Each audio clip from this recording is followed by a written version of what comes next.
Right now it's 6. The search for Elliott Hines continues as the community joins the efforts. And another Republican teases a bid for governor. What we know about his campaign. Watching WKBT La Crosse. This is News 8 Now at 6. Good evening and thank you for joining us for News 8 Now at 6. I'm Emily Brown. Ken is on assignment. The search for Elliott Hines intensifying today and a new message from the missing woman's family. News 8 Now's Grace Monk is live near Hosca Park. Grace, what do we know? Today, rescue crews continued their search along the Mississippi River. That effort wrapping up today around 4 p.m. Elliott Hines was last seen on the 500 block of Front Street early Sunday morning. Rescue crews searching that area today, heading southbound towards Hosca Park. Volunteers spent the day searching by foot as well. We spoke to one person who says they drove 3 hours just to help. I came out here to do this because I know everyone in our community is just breaking down about this, and we want to make sure that we're here for her to support her.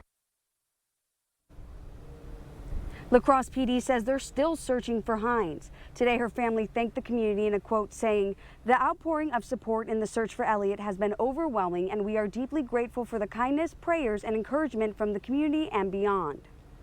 Now, officials couldn't tell us if they'll be out here on the river again tomorrow. We'll continue to provide you with updates both here and across our digital platforms. Reporting in La Crosse, Grace Monk, News 8 Now. Okay, thank you, Grace. And a Venmo donation link has been started to support the family. You can find that link on our website. Eau Claire authorities seized a large cache of guns and drugs after executing a search warrant. Eau Claire resident Sean Phillimore was arrested at the scene. Authorities found 17 guns and over 600 grams of drugs with an estimated street value of over $13,000. Phillimore now faces 25 felony charges. The man accused of killing a Dunn County correctional officer in a Christmas Eve drunk driving accident is bound over for trial. Mark Sokolowski allegedly failed to stop at a stop sign and struck Jeff Reynolds' car. Reynolds, who was on his way to work, was pronounced dead at the scene. A preliminary test showed Sokolowski's BAC at .152. His sentencing is set for September 24th. The Winona County Emergency Response Team is conducting a training exercise. The exercise is taking place at the Cotter Schools campus from 2 to 10 p.m. There may be a significant law enforcement presence in the area. This is a scheduled exercise to prepare for emergencies, so there is no need for concern. A travel alert: the main bridge to Isle La Plume is now closed. Hood Street is shut down from Norplex Drive to Marco Road through Friday. The reason: street reconstruction. To get to the island, use the Cook Street Bridge at the south end. Folks in Eau Claire have a new way to get around. They can use the Northern Light Ride Service app. This service runs between several popular locations. It's available from 6:45 a.m. to 6:45 p.m. Trips cost $1.75 for adults, $1.25 for students, and 85 cents for seniors. La Crosse kayakers have a new place to launch. It's at the 7th Street Boat Landing. Rentals will be available from 12 to 8 p.m. Used to be over on the south end, and it was just like a cleared out spot where you could launch your kayaks. Well, we decided we would upgrade so you can use this gangway. It's a little easier to get in and out of your kayaks. There are also new kayak rentals at Copeland Park.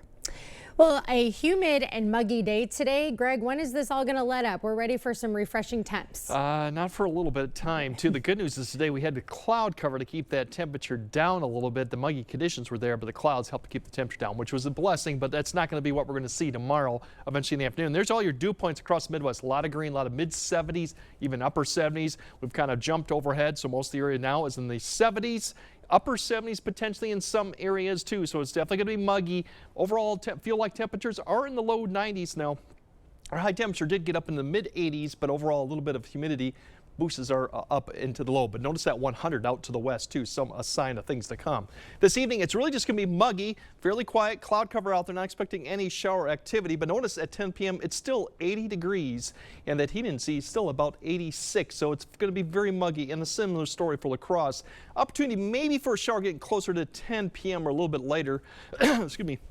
But overall, 82 at 10 p.m. too. So that is the story. Overall, there's your temperatures currently. We're still in the mid-80s. We had a little bit more sun here later, so it's boosted our temperature up. We have some activity out towards Mason City. We're keeping an eye on what I've colored there in yellow, that little spin right there along the warm front. That is what's going to bring potentially some showers and storms later tonight to tomorrow morning. So later on, we'll kind of break that down. But the thing to note tonight is it's going to be very muggy tonight, upper 70s to near 80.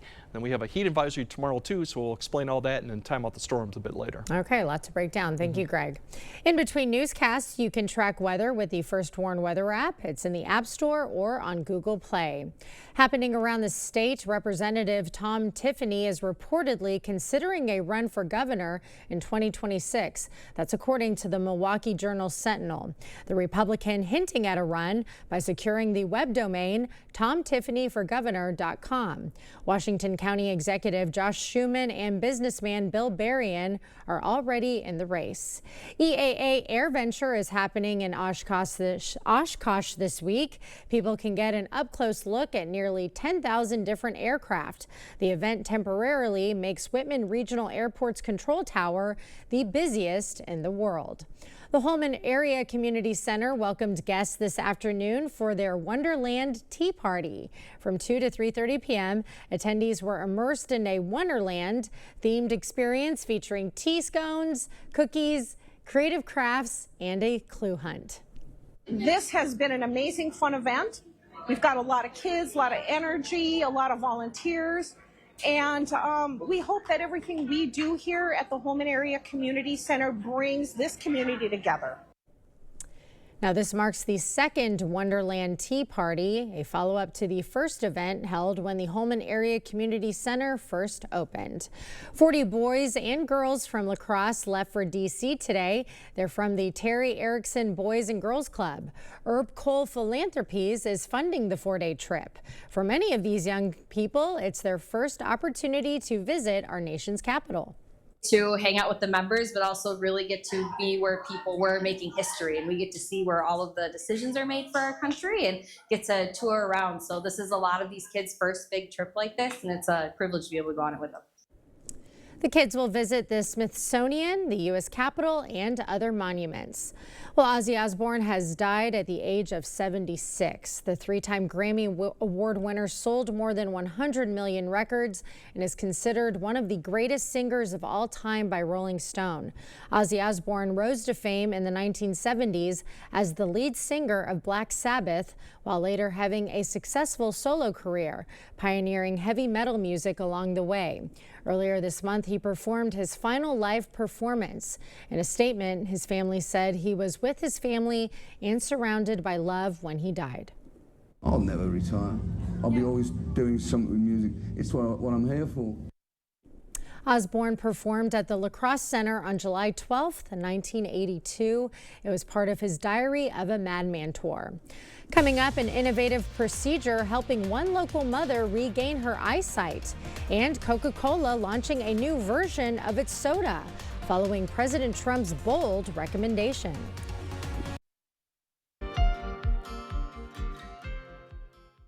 A mother can see her kids again after she regained her eyesight following an innovative procedure. News 8 Now's Seth Padilla has this story. Many parents take little moments like these for granted, but not Danny Hansen. One more time. Danny was diagnosed with Stevens-Johnson syndrome. It's a rare and potentially life-threatening disorder. She ended up going blind. I spent Christmas, New Year's Eve, and my 23rd birthday in the ICU burn unit in Madison. But today, thanks to a successful surgery, Danny has some use of her eyes again. It's an artificial cornea transplant, so it's human tissue combined with a prosthetic cornea, which we are really hoping is going to last her. Is the most recent surgery that we did that allowed her to see her daughter Aubrey's. For years, Danny missed out on more moments like these, enjoying everyday things with her two kids, but she says it's all about perspective. But, I mean, it's hard to, look back and know, that I didn't miss things. But I look more at like what I can do now to make up for the time that like I did lose being able to see them. Now, Danny is able to go out and keep up with her children on their chalk parkour courses, go down slides, and watch fireworks with their family. And being visually impaired came with a lot of struggles for Danny. At times when she would go out in public, she had to use this cane that she provided for me. But now, it's collecting dust because she no longer has to use it because she found that expert help. But her journey to recovery came with challenges. She told me in her search for experts, she could have filled a book with the amount of doctors and had her own physical and mental struggles during the search. All you can do is look forward instead of look back, because if you look back, you're going to be stuck in like just a negative mindset. Good tip right there. The House is increasing security funding for members to use in their home states. The decision comes amid questions of how to keep House members and their families safe when they're away from Washington and back in their districts following the shootings of 2 Minnesota state lawmakers in June. Members will now receive $20,000 for home security. They will also get $5,000 a month to pay for personal security through the end of this fiscal year on September 30th. President Donald Trump announced a new trade agreement. Trump said he's agreed to 19% tariffs on goods from the Philippines. American goods shipped to the Philippines won't be charged a tariff.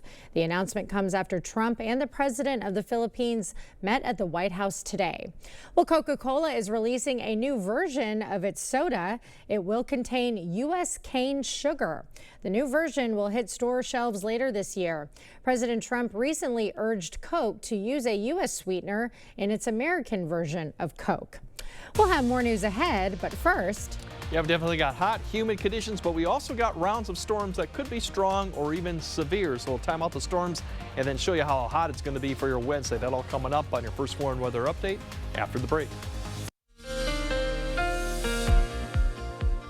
We got heat and humidity for the next couple days, and we got storms. And first, we'll talk about the temperatures, what to expect for your Wednesday, too. Overall, low 90s potentially. This will come really late afternoon. We'll have clouds in the morning, so that will hold the temperatures back. You can see as you go further east, it does hold the temperatures back, given the cloud cover could linger. But still, low to mid 90s. Records are in the hundreds, so not record level heat, but definitely with the humidity, it's going to feel a lot like as we go throughout this heat. And so you can see these values get quite high as we go. Morning hour, it's in the mid 80s already. By the time we get to about noon, you're going to start seeing these temperatures come up towards 90 or above. Then in the afternoon, upper 90s to 100 range, given that we'll have a little bit more sunshine breaking out in the afternoon. The evening, it's going to be very warm to hot conditions, 100 to 104 to predominantly. There might be a few areas that get a little bit above that, but overall, that's about the trend we're looking at. And it's not going to really break out, but you start seeing all these cooler colors up there, indicating we do have a front and thunderstorms coming Wednesday night. It'll start kind of knocking this heat index. Heat advisories are out for these areas, given that they will be in that 100 to 105 range for most of the hour. I'm looking at noon to 8 p.m., given that give or take a few hours here. Thursday was the front kind of sags south. It's going to be kind of cutting right across the area, so our temperatures will be down. Humidity levels will still be up, but we're not expecting any 90s, more mid 80s or low 80s up to the north.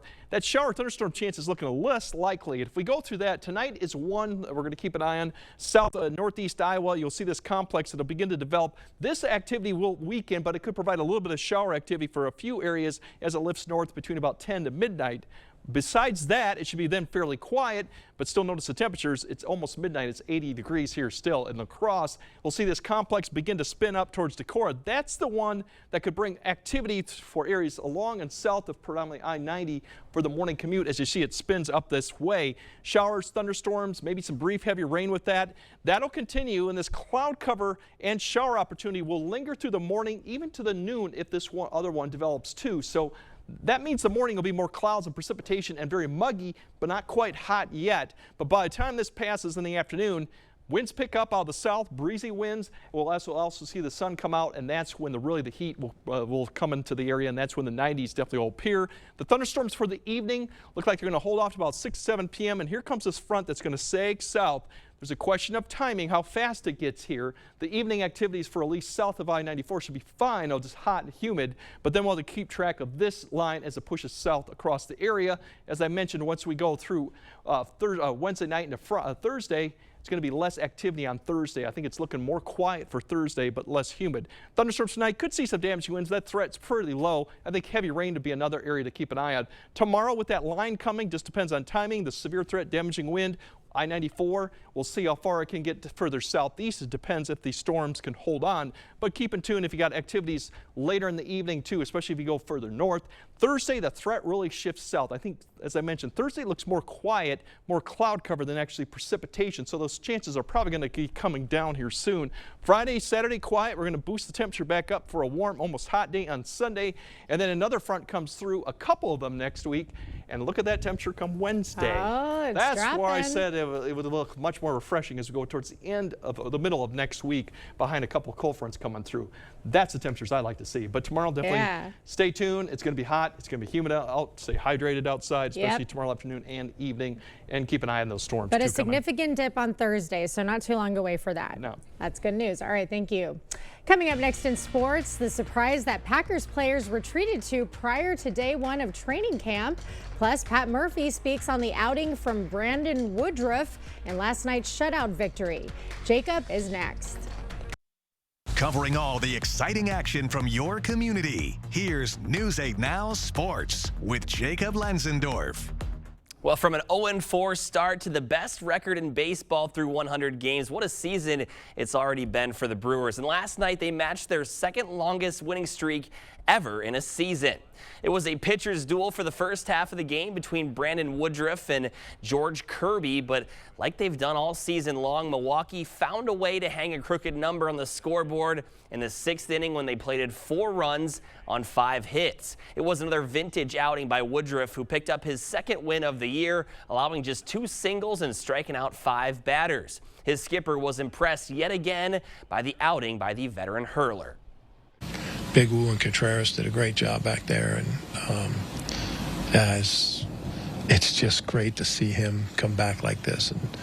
And I mean, he's a better pitcher than he ever was without the same stuff, but the stuff is trending up too at times. You know, in innings 3, 4, 5, even inning 6, you know, stuff was really good. So. The Crew will look to make it a dozen in a row tonight against the Mariners at 8:40. Jacob Mizorowski gets the ball for Milwaukee against Logan Gilbert. The longest win streak in the majors this year is 13, done by the Twins back in May. Well, tomorrow marks the start of Packers training camp up in Green Bay, but today players got their first in-person look at the renovated home locker room. The new locker room keeps the iconic G in the middle, but showcases updated lockers, visuals, and lighting. In the NFL Players Association grading of teams that happens yearly, the Packers received a B- grade for their locker room. Looking forward to seeing that one in person tomorrow. And let's take a trip down memory lane, shall we? On this day 4 years ago, fans lined the streets of Milwaukee for the NBA championship parade after the Bucks downed the Suns in 6 games. The parade route went through downtown Milwaukee, ending at the Deer District. The celebration marked the city's first NBA championship in 50 years, and since then, July 22nd has been proclaimed Bucks in 6 days. So happy Bucks in 6 Day to you. Happy Bucks in 6 Day to you too. I think we're due for another parade, so let's win the title next year, because I'd love to be at a parade like that. Same. That looks like so much fun. And a big day for you tomorrow too. Yes. You get to go to training camp Looking forward and to see it. the grade A locker room. Yes, that's pretty cool, huh? Yeah, that was really awesome. Pretty Make cool. sure to take lots of pics. Let's hope and the brag rain about stays it. away too. Yeah, That'd be good. for sure. It is going to be humid though. Yeah. So get ready for that. All right, Greg has a final look at your forecast right after this. All right, don't forget the thunderstorms we have tomorrow, but we also have heat advisories in the afternoon. That's when the sun comes out. 90 to 95 temps. We could have heat index above 100. Thunderstorms will come back in the picture Wednesday evening or Wednesday night. And the good story is we do cool down a little bit Thursday and Friday. The bigger cool down coming towards next week. Quadruple H, hazy, hot, humid hydration, everyone. Remember that. 4 H is tomorrow. Thanks for joining us tonight at 6. We'll see you.